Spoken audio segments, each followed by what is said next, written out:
feeling like a shark in a shrimp tank. Big fish, small pond in the shrimp tank. When it's sink or swim, only option is to win. In the murky water, not a thought of giving in. Welcome to the shrimp tank. Want to put it all together, this is big thanks. Doing big things, we ain't in the same league. Running a campaign, Roadie 2016. Like a phone to die, putting me in charge. I'm a general, from the front I'ma lead the charge. Like a federal, fell on my lap never. Going hard as ever. Good afternoon, everybody. Welcome to another episode here on the Shrimp Tank, powered by Celsius Beverage. This podcast is powered by the Florida Atlantic University. I'm joined with my co-host, Dr. Kevin Cox. Kevin, this is our season opener. What is new with FAU these days? Oh, all kinds of stuff. Brand new class, brand new semester. We've got our entrepreneurship students right here in the podcast studio, which is fantastic. Get to connect with some more business owners. We've got a networking event coming up on the 29th at Yard House. Everybody's welcome to come to that, including past guests on the show, accelerator, alumni, current accelerator, startup companies. We got a whole new class of ventures in our program, and some of them are fantastic. We're seeing a lot of success and growth from our startups ecosystem. And I just expect it to continue and really keep going. We're going to be doing a bunch of stuff this fall. So stay tuned, pay attention, keep an eye out for the emails, and come to the events. Let's go. Yeah, but that means people have to network in person, Kevin. You don't like to always be in person talking to people, do you? Oh, no, I'm always in person. I'll be at everything and at everywhere. So it's going to be an exciting semester, but let's get right into the show. We started a couple minutes late today. So we've got a fantastic guest here. Sydney Hughes is joining us. She is the CEO and founder of Senior Proof, which we'll learn all about. But Sydney, welcome to the show. Thank you for having me. One of the things we try to teach all our students, it's like the second week, so we haven't taught them yet, but is how to deliver a fantastic elevator pitch, right? Just 60 seconds. Right. Who they are, what they do, why they do it, just a quick summary that you could deliver on a short elevator ride. And I'm going to put you on the spot to kick off the show with your elevator pitch to let these students know what you're all about. All right. I haven't done this in a couple of years, so I might be a little rusty. Hi, everyone. My name is Sydney Hughes. I'm the founder and CEO of Senior Proof. 5 years ago, I found my dad laying on the floor. He was between the bed and the master bathroom door. So I was trying to juggle a 3-year-old, a husband, caregiving for my dad. And I really just wanted to hand over my credit card and say, I don't care what it takes, just Senior Proof the home. There wasn't a company out there like that. So just like Shark Tank and Shrimp Tank, I walked up to my husband and I said, I have this idea, and it is a $300 billion market.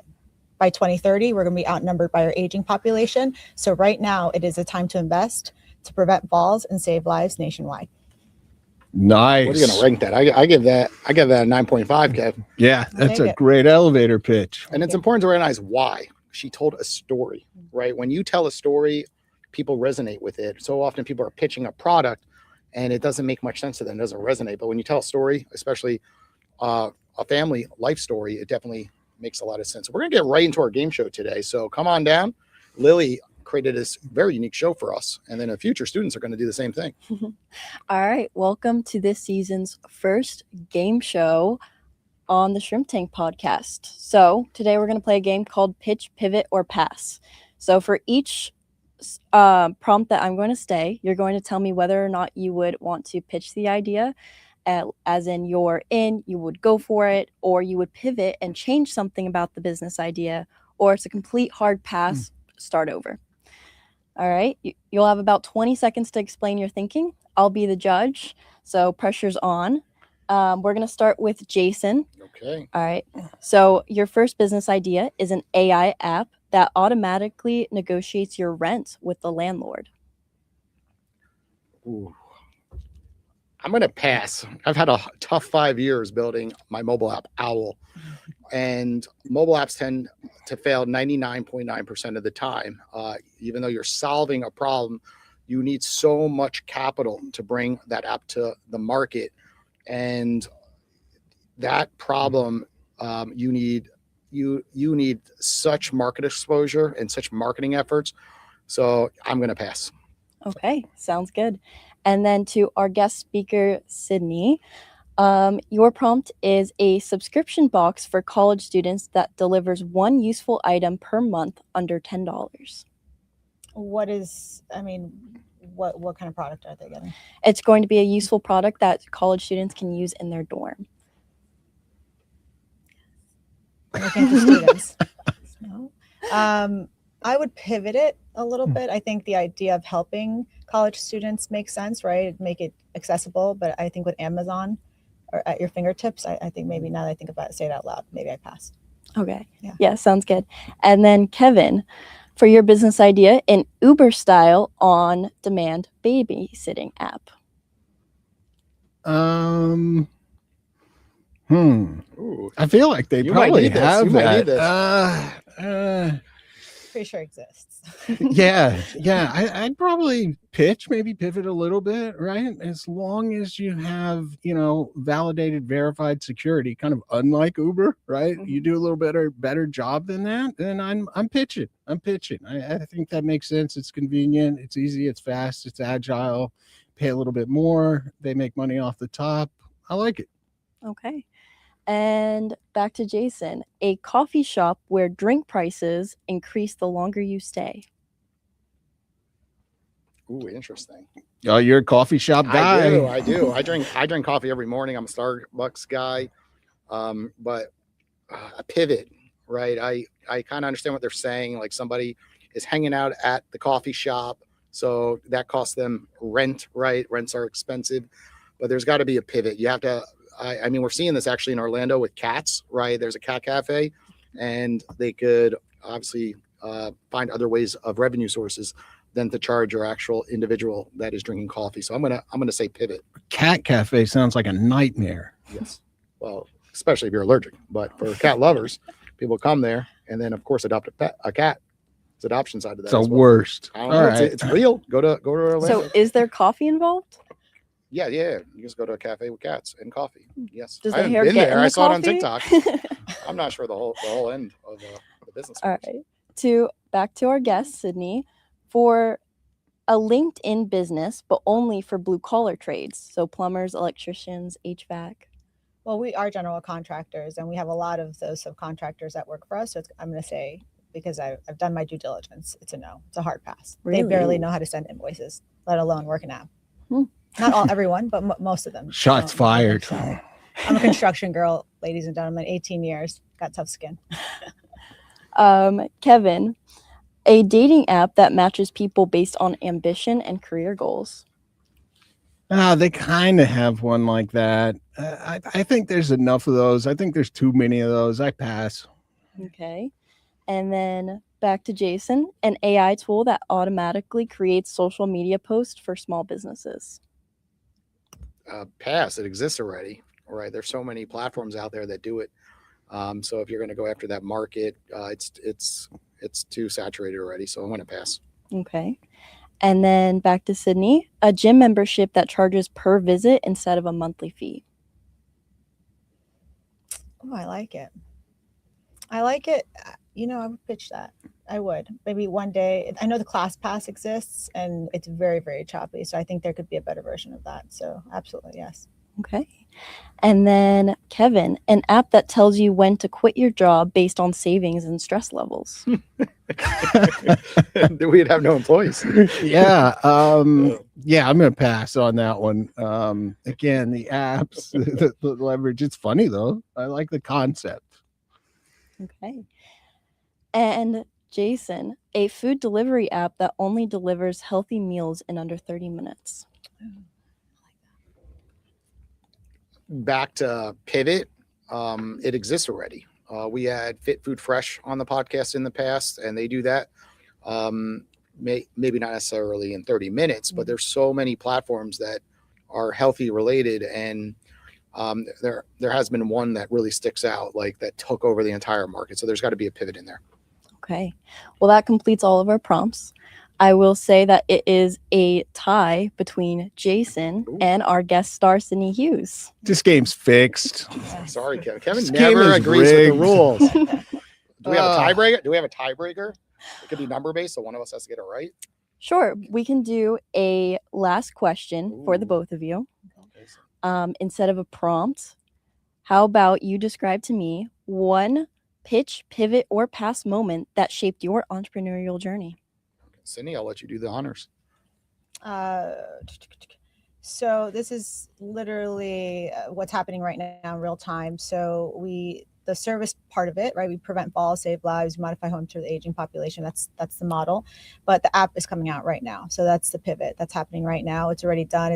We haven't promoted it. The commercial was shot 2 weeks ago. So the technology is going to support the service side instead of starting with the technology and then building the service side, kind of like the Uber would do. They started with the tech and then brought the service. I did it the other way around. So I think this model may work. I'm hoping it works a little better, but that's what the MVPs are for. Does anybody know what an MVP is? Not quite yet, but they will. This is a minimum viable product. This is kind of the 1.0 version where you're testing the market, you're fixing bugs, you're analyzing demand, you're seeing what features maybe you need to build out more of. It's really where you start identifying the technological roadmap for the future product, if things go well. I've been involved with a lot of MVPs that the customers hated. So sometimes that will prompt a pivot. Well, I'll talk about my current pivot that's happening in the last 10 days. So I become well known for building the mobile app Owl, which connects professionals through one-on-one audio phone calls. And for years and years, I stuck to that model where, you wanted to make a call or take a call. You spent money to go onto the app and call somebody, or you can make money. But we live in a world where everybody uses texting, right? So about 10 days ago, we launched paid text messaging. And within a matter of 10 days, we're seeing 4 or 5 times the amount of revenue coming in through paid messaging. So now when we have a guest like Sydney on the Shrimp Tank, right? Students that are sitting in the audience can literally pay to get VIP access to text her. Obviously, everybody could text her on Instagram as well as LinkedIn, but those have their own set of issues. If you're not connected with her yet on LinkedIn, you have to wait for her to accept your connection request. And Instagram, it often goes in the spam folder, right? And people in Sydney's shoes often get so many DMs every single week, she can't possibly answer them all. But with Owl, when she receives a paid text message, she's more inclined to open it because she knows that person on the other end is taking her time serious. So we made a major pivot, and I hope after 5 years of building and scaling Owl, that takes our app to the next level. We have about 10,000 people, and I hope that brings in millions of people and makes major impact to this world. Awesome. Those are great responses, guys. But Sydney clearly wins because Jason just did an Owl commercial. So that settles the game. All right. Way to go. Way to go. I get a round of applause for that one, right? You are the winner. You are the winner. And a special thanks to Lily, who works in our entrepreneurship programs as a strategic initiatives manager and the podcast experience manager. Thanks, Lily, for putting that together. It's fun. Okay, well, Sydney, this element of the show, we want to learn about your backstory as an entrepreneur, and then tell us, of course, about Senior Proof, how you got there. So let's start in your early days, right? How did you start out with a 9-to-5, for example, and then eventually become an entrepreneur, or you had entrepreneurship in your roots and you immediately became one? So I'm originally from Queens, New York. I moved down here around when I was like 21. And I just jumped into construction. So I was a project administrator for the Haskell Company. It's a big GC based out of Jacksonville. And I was really lucky enough to work on the job site, building the Susan B. Anthony building in Pembroke Pines. And so on the job site, especially being a 21-year-old young woman, I think only 2% of women in construction. So I could imagine, I'm being from New York. I love, I'm straight to the point. I'm direct. I curse a little bit. That's who I am to the core. So I think construction was always a great career for me. And so when I founded the company, I was a financial controller for a big developer in Aventura, and I was there for about 7 years. And I had my wedding during that career. I had my first child during that career. And I'll never forget the day that I was trying to juggle helping my dad. He lived in Orlando. So I was driving every 2 weeks between my brother and I to go help him and take his medication and take him to his doctor's appointments. And I had a 3-year-old also. And I had a husband. It's a lot for a woman. Okay. You guys are a lot of work. It's a lot of work to juggle everything. So I remember going to my work wife, Pam, and I was defeated one day. I said, I'm just so burnt out. I'm so I'm about to lose my mind. I'm trying to do all this stuff. And I have this vision of Senior Proof. She's like, well, you know what you have to do? You just have to quit. right? And it's so much easier said than done. I was making over $100,000. I was making a good career. I was so happy there, but I knew that this vision and this mission was mine and it was my legacy. And so what I did was I went from a big salary to $0.00. And I started and I bootstrapped it for about 3.5 years. We just secured a contract with Lowe's for 248 stores in North Carolina and Florida. And I realized I need working capital, baby. I need to grow this, and I can't do it just bootstrapping it. So it's really exciting to grow the company and prevent falls and save lives. But my dad was my first client. My dad was my first, I senior proofed his house, right? In a project that should have taken maybe 3 weeks tops to do, like converting a tub to a walk-in shower, maybe put in some grab bars, some bed rails, took like 3 months because nobody knew what they were doing. The handyman didn't know what they were doing. They didn't know what ADA standards were. That's more for commercial. So the value proposition for me was bringing in the construction experience I already had, but more importantly, being a woman, because what we sell is not grab bars. What we sell is peace of mind, right? And being a woman, I think really works to my benefit, because not only do I look at bathrooms, the bathroom space or somebody's home, I don't want it to look like a hospital. I want it to look like a beautiful luxury home. And I think women have that touch, right? Have that design touch. So I always say that the legacy is bigger than me. It is a mission-based company. So I'm really happy to have my team, Jami, here also with me today, supporting me and being part of the team as we grow nationwide. But the reality is that we are a construction company run by women. I think we have 1 or 2 guys on payroll. And it says a lot, because we really want to create, a mission-based company that we sell with heart. We're not just selling to sell. Right? We're working beyond that. So that's a wild story. My students are a little bit newer to entrepreneurship, so they may not recognize yet just how hard it is. So you were burnt out at the job and you decided to start something from complete scratch, brand new, with, no direct experience in that specific niche, though plenty of construction experience, obviously. That's risky and a wild move if you're already burnt out, because again, they may not know this yet, but in the beginning you're, sure, you're CEO and founder, but also CMO and CTO and C everything, C-level, the whole company, right? So you have to wear a lot of different hats. Let's talk more about your business model. That's one of the things we'll get into in this class. Who is your target market, right? Like your specific customers? Does it tend to be the parents themselves who actually have the problem, or typically the younger demographic, the children who you're working with directly, or is it kind of a multi-segmented market with, well, sometimes it's the parents, sometimes it's the children, maybe it's a collaboration? What does that picture look like? Who do you market to? It's a great question. So when I founded the company, I called myself the Chief Everything Officer, not CEO. Chief Everything Officer is, to your point, right? Yep. But the reality is we jumped right into government. We were contracted for 700 homes with the Department of Elder Affairs, and the power of networking and being in the right room in the right space and sharing the mission with the right people. Government is what we started off with. So for 3.5 years, that's all we did was government. We just got contracted for another 300 homes with HUD and the Department of Aging in New York. So government is very, very big for us. Healthcare, UnitedHealthcare is a client, Sunshine Health is a client as well. But the B2C market, which is a bit direct to consumer, would be the caregivers, right? Unfortunately, our seniors, there is an ego to aging. It's like taboo, right? They're like, I'm fine. I don't need the grabber. I don't need anything. The tub is fine. I could get over it, and I'm sure everybody has a beautiful grandmother or grandfather in this room that may be a little stubborn, right? And so it really falls on your mom and dad to help them, right? And create that safe space and make sure that they're aging in place successfully. So we do have different sales funnels. We do have different marketing campaigns for different messaging, right? Messaging is critical, right? For the caregiver, it's peace of mind, and that's what the app is going to be and all that. And for the government, it's more of a pitch of lowering readmission rates and saving lives and keeping people at home. Healthcare, it's combating social isolation. Like every messaging is different. So whoever you're targeting, making sure that messaging is crystal clear is critical. Okay, I got a question coming in from the audience, right?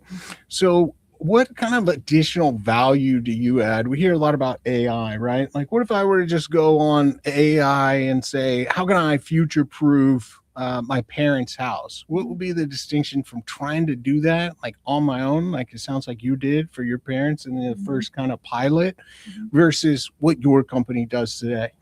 So our value proposition is that everybody's level 2 background check. They go through Senior Proof University. So we're teaching, the model consists of occupational therapists and care team members that are Senior Proof certified to go out do the evaluation. So the estimator, quote unquote, is not the technician. It's not a handyman that comes in and is like, oh, I'm gonna put these in, or the contractor. It is, the model is healthcare focused. So we are going in with those different lens. And I always tell people too, AI is going to be the future, but AI is not going to change out your toilet. Okay, AI is not going to take that tub into walk-in shower conversion. AI is not going to, do the manual fixes and putting that bidet in. Okay, ladies and gentlemen. So the reality is that the value proposition has to be on the courses. Senior Proof University, we're teaching our technicians on empathy training. We have to teach these blue-collared men how to say, "I hear you, I understand. Let's walk through it." Right. And then I have to teach our occupational therapists on what a door jamb is and what a threshold ramp is, because they don't know construction. Occupational therapists are the originals of fall prevention. So they are taught and they go to school for fall prevention. That is what we do. We're a fall prevention contractor. So I always like to use occupational therapists because they come with their own medical lens, but we come in with the construction. So I think, to your point, the level 2 background check, Senior Proof University, installing per ADA guidelines, you're absolutely right. AI will give you some of the features, but no, AI is not going to install it for you. And you have any specific products that you invented that go into the installation, or yes, you'll have to sign an NDA for that one. Are you using third-party items, of course, when you're talking about a railing, for example, or something to protect the edges of a bed if there's a sharp corner and it's wood? So I'm trying to understand, like, my mother's in her 80s. She lives on her own, and of course, like, she's a perfect fit. Like, she needs to do this at her home. And it is a major concern with my family that, it's going to take one corner and one slip, and she'll be right back in the hospital again, of course, which has happened in the past. So kind of explain kind of like the products that you have, I guess, versus things right off the shelf. So Senior Proof has a product line. I developed my own bed rail for a couple of reasons. They're so ugly.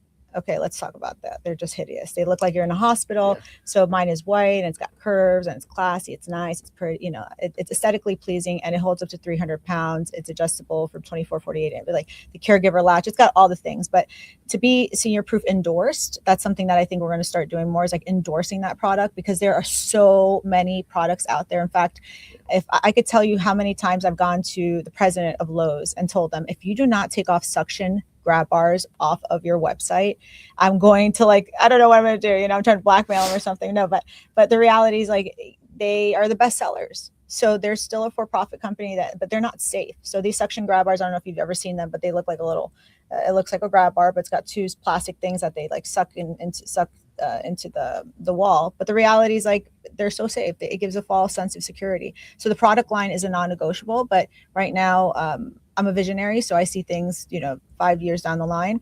Right now, our focus is on the app and the rollout with Lowe's, right?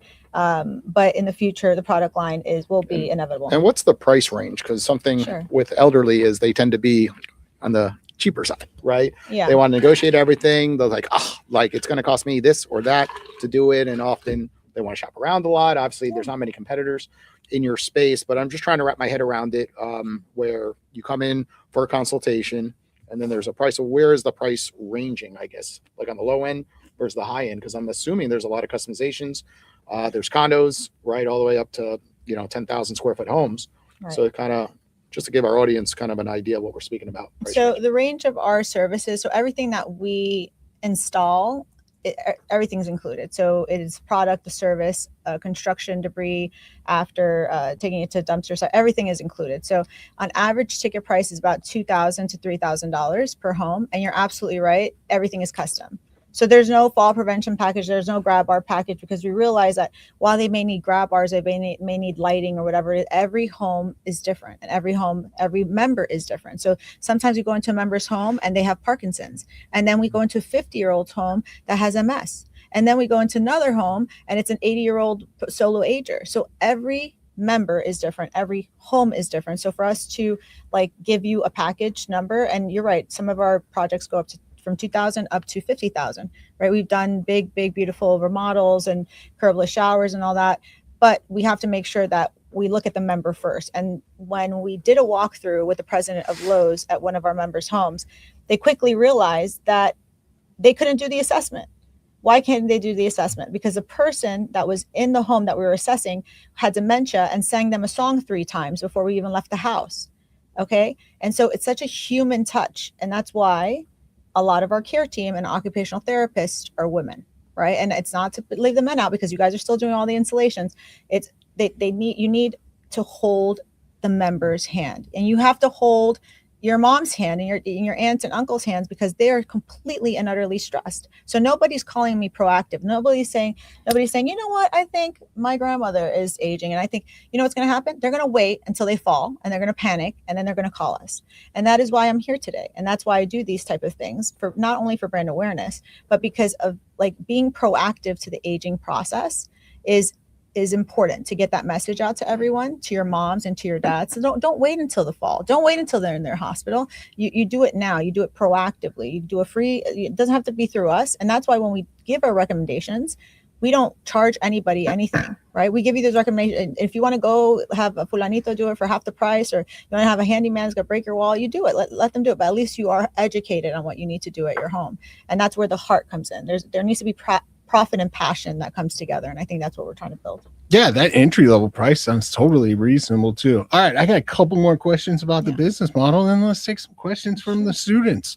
So the first one is there also sort of a commercial market segment, right? We see these assisted living facilities coming up all over in South Florida. Do they kind of handle their own stuff and have a standard way, or are you looking at kind of new construction and more commercial grade opportunities as well, or strictly residential?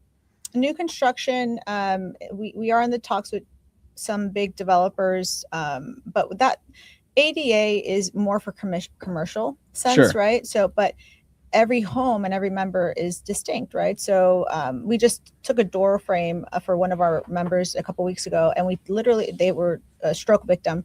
And what we did is we took the door and we flipped it the other way around, so the handle could face the other way. Naturally, it's not something that we usually do, but that member needed it. So it's hard to do new builds, not knowing who the end audience is. Assisted living facilities, you could build for a whole market using ADA, but within every home will be distinct. So that's where the model is going to try to fit into after build. How can we help to create that safer space for that customized member? Okay, great. My last question, again, about the business model. So tell us and explain to the class about this Lowe's deal. It's very exciting, but when I think of Lowe's, I think of a place where I buy products, and it sounds like this has a huge service component. So are you just selling kind of products through, or is there more to it than that? What does that arrangement look like? Because again, I think of Lowe's as like, I go buy the stuff and then try to install it, make a mess, try to figure it out, like those kind of things. Then I go back to Lowe's because I'm missing a thing, like that stuff. Right, yeah. So I'm all about quality over quantity. And that goes for my friendships, that goes for my business, that goes for the people that I stand around with. And Lowe's is quality over quantity. And I don't get paid to say that for them, right? When I go to Home Depot, I get overwhelmed, and like there's all these GCs running around and getting the contractor line is so long. So when we're doing these 700 homes, my guys were in and out of Lowe's at a third of the time that they were sitting there at Home Depot picking out all the material. But the 248 stores that were contracted with them, we are their only aging in place service. So meaning you go to Lowe's, you need windows, you need roofing, you need flooring, you go to Lowe's, right? You go to Lowe's, they have a service provider, same concept there. When there's a grab bar, when there's a senior, when there's somebody needs a wheelchair ramp, we are their only and sole aging in place provider, right? And that's only in 2 states. We're already in the talks for another 5 states this year, which is exciting, but we have to grow the workforce. We have to do some heavy lifting on our end too, to grow with them, because we're still a startup. And that's where I got investors, which is, I'm sure, going to be a question at some point as well. Investors. Kevin, you got to love her business model, right? There's so many opportunities. Like she could work with estate planning attorneys, right? And that could be a lead source. So there's and I mean, she said it right at the beginning. And it's at Lowe's where they're going right to the shelves to pick out items. I mean, this is a business that has such exponential growth, of course. Yeah, not to mention the socio-demographics of our aging population, which are just going to naturally take its course. Yeah.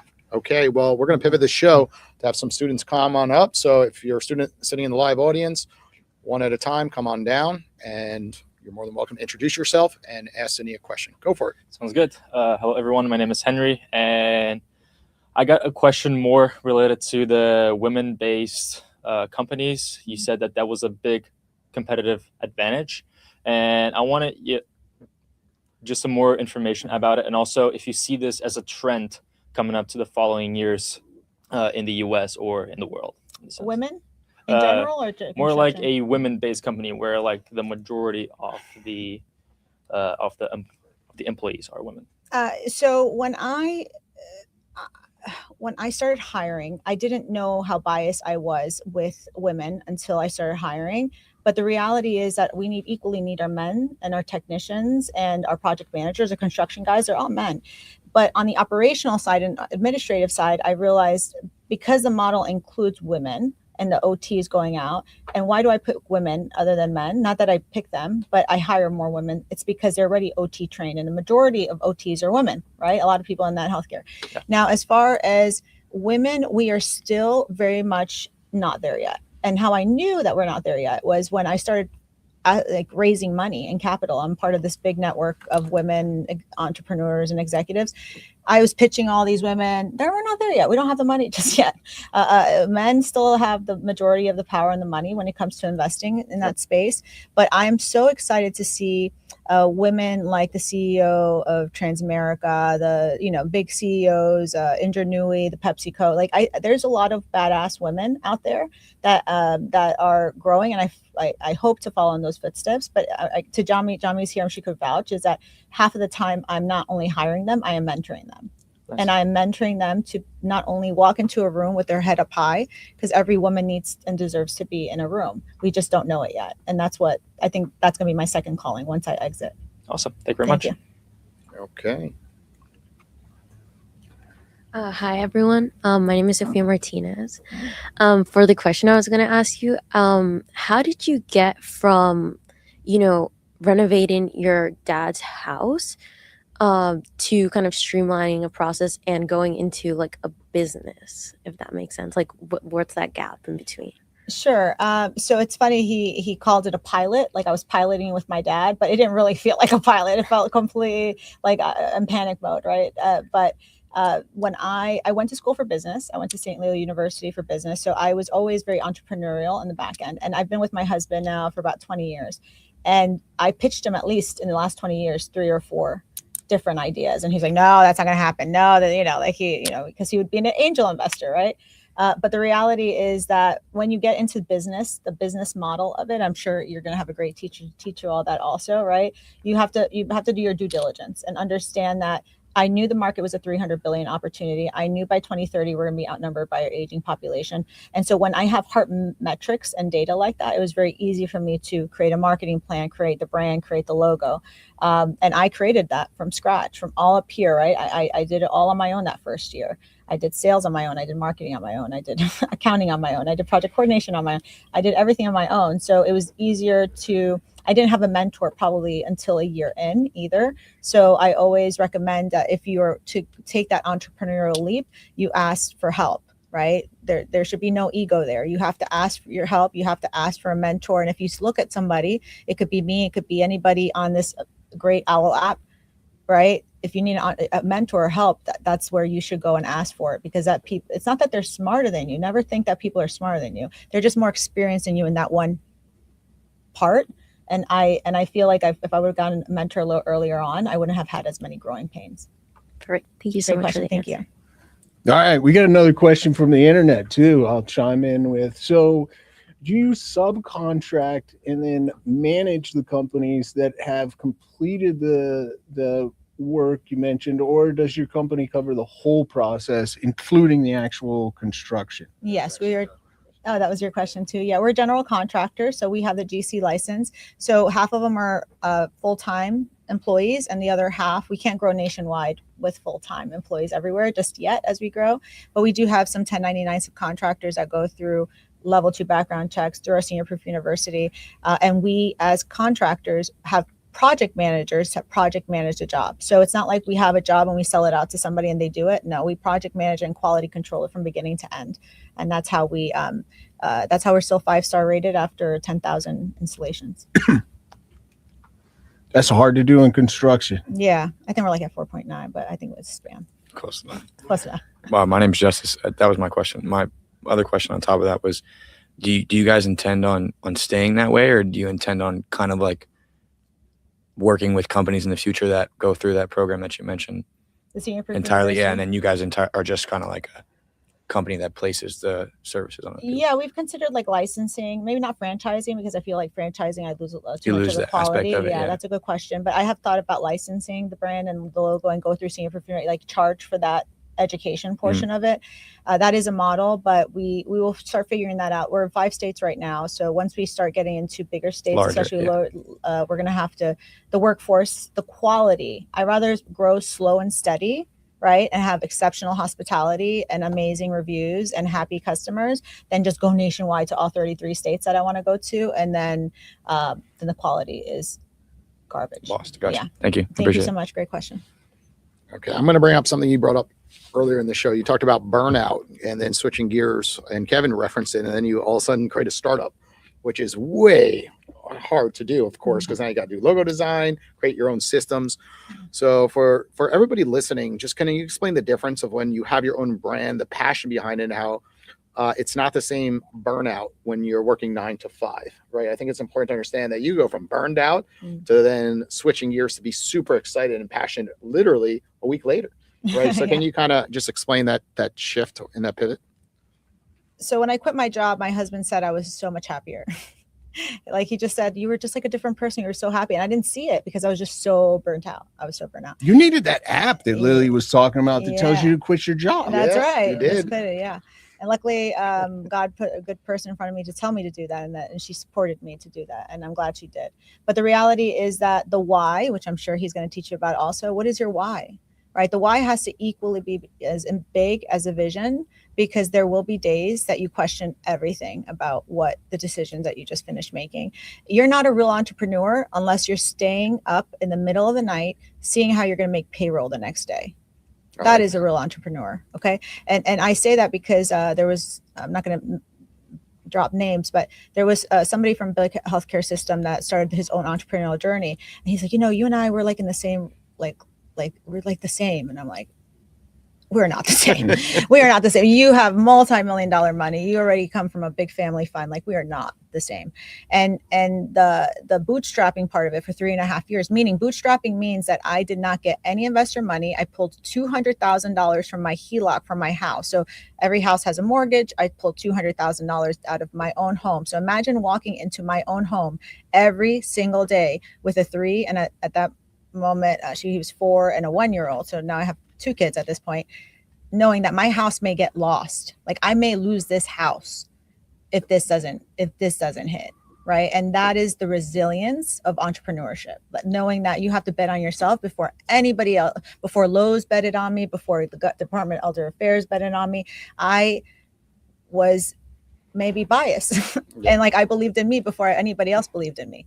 And I think that's really the entrepreneurial heart. Wow. Yeah, that's the real entrepreneurial way. I know a few people who have done that. That is the all in, burn it to the ground, risk be damned. We're going in on this. Well, this has been a great way to kick off this season of Shrimp Tank, Sydney. Fantastic episode. Thanks for joining us here today at Florida Atlantic University.